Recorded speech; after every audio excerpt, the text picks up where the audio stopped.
for me to end up to be this cute guy that you see. God had a purpose for me. I had to handle them. At the end of the day, their parents were the one end up coming to my crib. I'm very confident when it comes to the corporate world.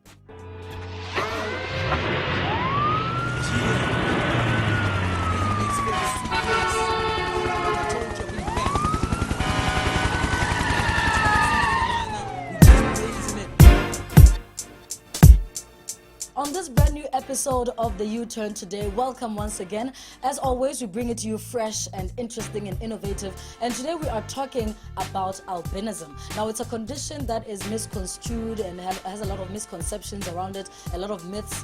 And albinos feel very discriminated against, by some people. So we decided to go out there and find out from a couple of Basotho living with this condition to find out how their lives are living with the condition. And the first guy we decided to go visit was at Hillsview. His name is Motlatsi Mosaase. Very young, dynamic man, and he welcomed us with open arms into his home.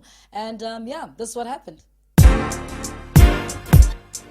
If you just tuned in, you made the right choice at the right time. This is the U-Turn, the freshest show on your small screens. Now today, we are talking about an issue that a lot of us struggle with. And I say us, not personally me, but I know that a lot of people discriminate against albinos because you think it's contagious. I don't know, it's not a disease. So today, we are chatting to a couple of Basotho albinos in the country to find out their views about being an albino and living with this condition. So today, we are outside. It's actually my hood in Hillsview, and we are going to chat to Motlatsi Mosaase, who is a young boy, very dynamic, very active, and very talented. Yes, and we'll be talking to him about his condition. So let's go. All right. Yeah, Motlatsi, so tell us, man, about growing up, with albinism, and then when you first discovered, because I think probably, your parents might have had a discussion with you or whatever. I don't know. How was it growing up? For me, it has always really been okay because I had quite a lot of support from the family.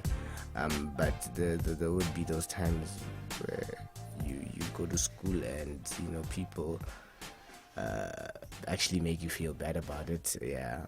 Sometimes they get to me. It actually really hurt. But then, apart from that,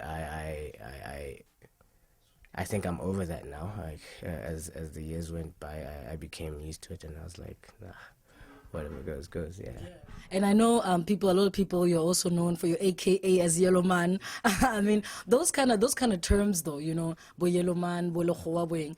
Do you think that also helps you decide whether you're going to feel good about yourself or not? Does it lower your self-esteem? Are you good with it now? There are times still, even now, that they would.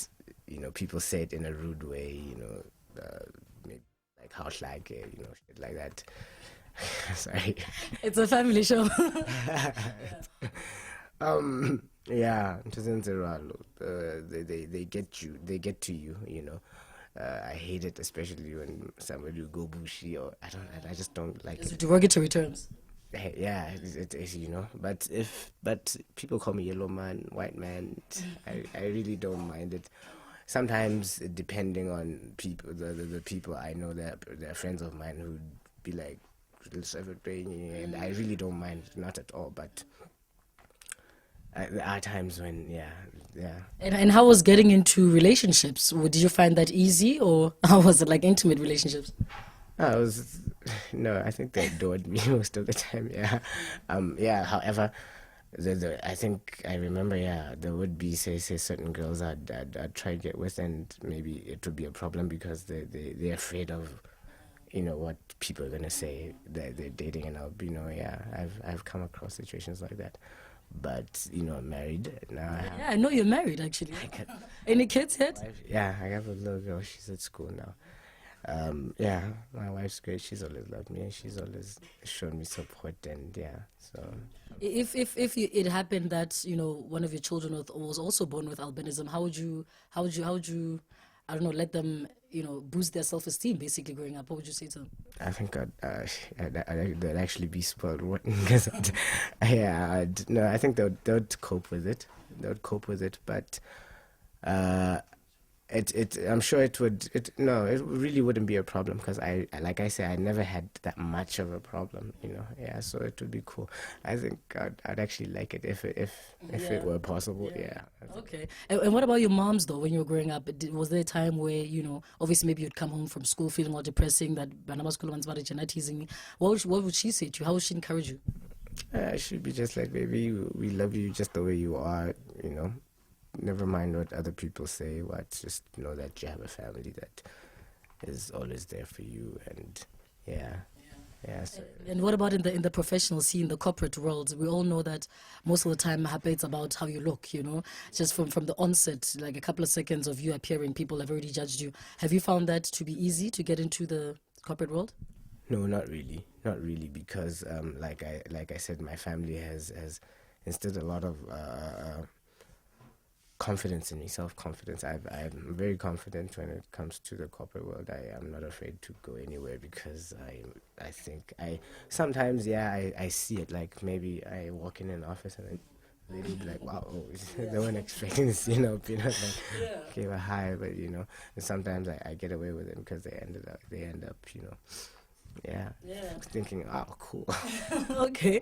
Now, I'm sure you heard about the tragic story in Tanzania where they were busy, getting albinos and hacking them and thinking their skin was special and they made muti. How did that make you feel when you watched that? I mean, that was absolutely horrendous. That was just disgusting. Yeah, it did scare me. It did scare me. I was like, those are places I'd like to go sometimes. So. Obviously, I'm going to have to get a whole lot of security. There you go, man. Yeah. Some bodyguards. Yeah, because I would really like to go to places like that, Africa. But yeah, I think, I sometimes think maybe it's a whole lot of bull, but yeah, it probably happens. It probably does happen.